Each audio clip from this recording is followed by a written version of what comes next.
My name is Lena. I am 27 years old. I work as a nurse at a hospital in Seattle. Most people thought my life was perfect. I was engaged to a man named Ethan. We were planning our wedding for the summer. Every night, we talked about our future. A small house, children someday, a long life together. But Ethan did not know one thing. 3 months earlier, doctors found a tumor in my brain. It was already too late for surgery. At first, I could not even breathe after hearing the news. I sat alone in my car outside the hospital and cried for almost an hour. But later that night, I went home and smiled at Ethan like nothing happened, because I could not destroy his happiness too. So I started lying. I hid my medicine inside vitamin bottles. I secretly answered calls from doctors at work.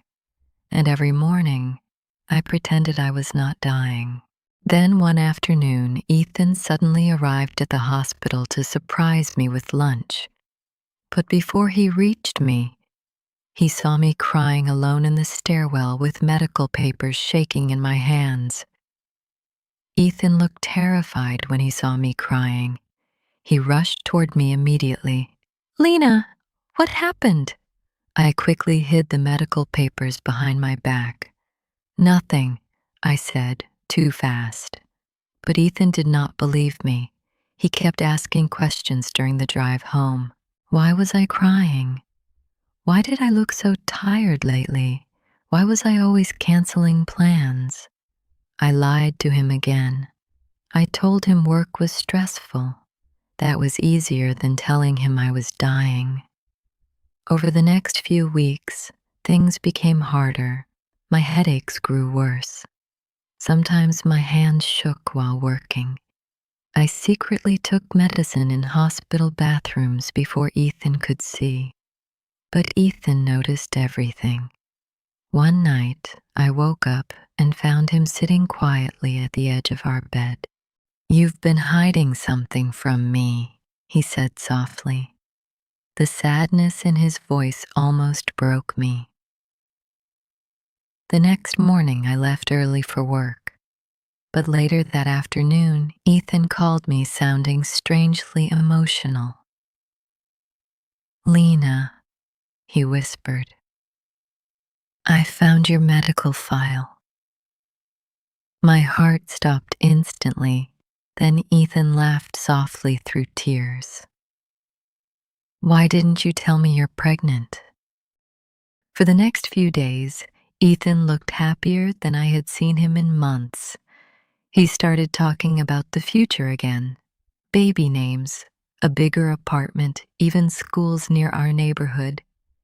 Every time he smiled, guilt burned inside my chest, because he believed I was pregnant, and I still could not tell him the truth. One night, Ethan cooked dinner for us after work. Candles were lit around the kitchen. Soft music played quietly.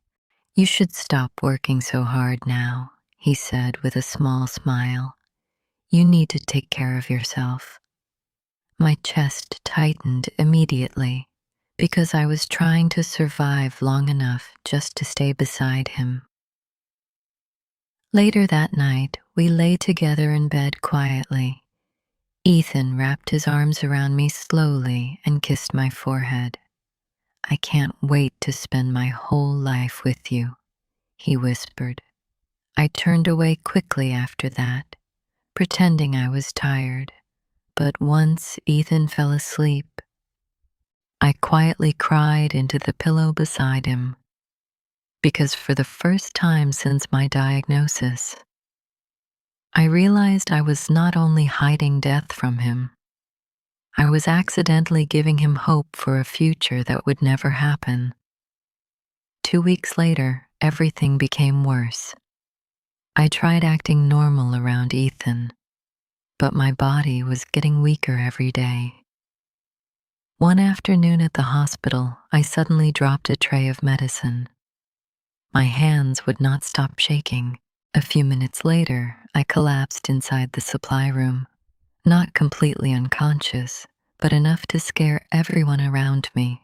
When I opened my eyes again, Ethan was already beside my hospital bed, terrified, angry, heartbroken. "You lied to me," he whispered. Tears filled my eyes immediately because I knew this moment was finally here. Ethan held my medical file tightly in his hands. This time he had read everything: the tumor, the treatments, the word terminal. "How long have you known?" he asked quietly. "3 months," I whispered. Ethan looked away instantly, like the answer physically hurt him. Then finally he looked back at me. "Why would you carry this alone?" My voice shook while answering. "Because I wanted a few more months where you looked at me normally. I didn't want your whole life to become sadness." Ethan's eyes filled with tears after that, and for the first time since my diagnosis, I stopped pretending I was okay. After that night, Ethan barely left my side. He drove me home from the hospital himself. The apartment felt strangely quiet when we walked inside. For a while, neither of us spoke. Then Ethan suddenly sat beside me on the couch and held my hand tightly. "You should have told me," he whispered. Tears filled my eyes again. "I was scared," I admitted quietly. "I didn't want you to stay with me because you felt sorry for me." Ethan shook his head immediately. "That's not your decision to make." The sadness in his voice hurt more than anger ever could. A few days later, Ethan canceled our big wedding venue without telling me. At first, I thought he was giving up on us. But that evening, I came home and found candles lit around our apartment. Flowers covered the living room. Our closest family and friends stood quietly near the windows smiling. Ethan walked toward me slowly. "We wasted too much time waiting for the perfect future," he said softly. "So let's get married now." My hands started shaking instantly, not from fear, but because for the first time in months, I finally felt something stronger than death. Hope. Part 6. 1 month later, Ethan and I got married in our apartment. No large wedding hall, no expensive decorations, just soft music, candles, and the people we loved most. I wore a simple white dress. Ethan could not stop looking at me the entire night, like he was trying to memorize every second. During the ceremony, my hands shook slightly while holding his. Not because I was afraid, because I knew our time together would never be long enough. Then Ethan smiled softly and whispered, "You still look beautiful to me." Tears filled my eyes immediately. After the wedding, everyone slowly left the apartment. The house became quiet again.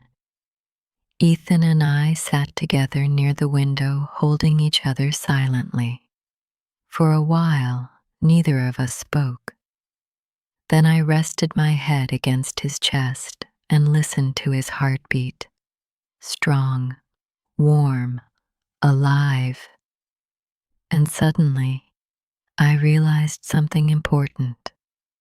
Maybe my life was short. Maybe we would never grow old together. But I was loved deeply by someone who truly saw me.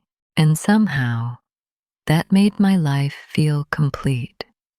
Because in the end, love did not save my life, but it made every moment of it matter.